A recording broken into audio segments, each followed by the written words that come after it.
Alors quand on est effectivement salarié, qu'on soit salarié d'ailleurs permanent du groupe Adecco ou l'ensemble de nos collaborateurs en CDI intérimaire ou intérimaire, la métamorphose c'est comment en fait je me forme pour me transformer. Comment tout au long de ma vie j'acquiers en fait des compétences qui me permettent d'augmenter mon employabilité et in fine de trouver un job sur un territoire.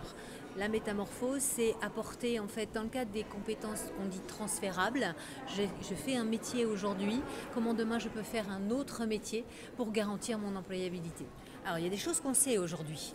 Quand on sait aujourd'hui qu'il nous manque, on a des pénuries d'emplois sur certains bassins d'emploi, on parlait tout à l'heure de 600 000 emplois qui ne sont pas pourvus, on sait sur certains bassins d'emploi quels sont les métiers en tension. Et on sait aussi dans des entreprises qui vont connaître des difficultés, je vais avoir des entreprises qui vont décruter. Et ça, je le sais pour demain, je le sais pour dans 3 jours, je le sais pour dans une semaine.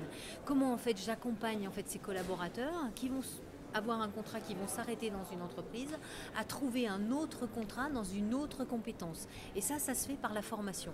Et la métamorphose, c'est cette capacité en fait d'acquérir de nouvelles compétences qui vont me permettre de trouver un job demain, après-demain et dans le surlendemain. Alors, le télétravail, c'est pas nouveau. On est dans une crise qui l'a augmenté, qui l'a accéléré, qui l'a aussi décomplexé. Parce que pendant très longtemps, le télétravail pouvait être vu comme une façon de travailler à la maison de manière un peu plus décontractée. Donc je pense que ça l'a très clairement décomplexé avec ce qu'on a connu là.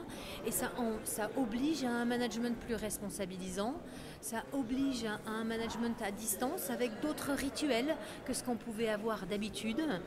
Par exemple, on a longtemps parlé de la machine à café qui était un lieu de management ultime. Donc comment aujourd'hui, quand je suis à distance, je peux réinstaller ces rituels de manière différente et à distance. Comment je garde un lien de proximité humain via un Teams, un Skype, etc. Et comment je maintiens ces rituels-là. Le café virtuel, ça se fait. Les apéros Skype aussi dans les environnements familiales, ça se fait. Ça se réinvente. Et aujourd'hui, on est en capacité de créer des groupes de travail à distance, sans oublier d'y mettre un peu ce qui fait notre différence d'humain, de proximité, de fun, d'attention, même en étant à distance. Et ça se réinvente dans les entreprises.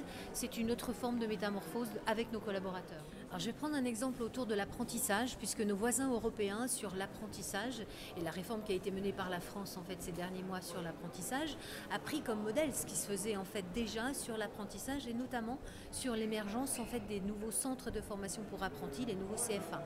Ça, c'est quelque chose qu'on a pris à nos voisins européens comme étant en fait une façon de voir la formation, l'apprentissage de manière différente et notamment quand le groupe Adecco construit avec des entreprises un CFA sur les métiers de cuisinant où on retrouve autour de la table des organismes de formation, la création d'un CFA entre multi-entreprises, c'est un modèle qui vient effectivement en fait à la base qui est plus usité en Suisse, en Allemagne, en Autriche.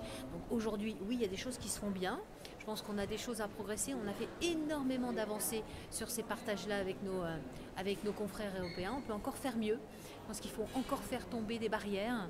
Quand on est parfois concurrent sur un même bassin d'emploi, il faut qu'on se considère comme étant partenaire et en responsabilité sociale plus forte de l'emploi sur ce même territoire.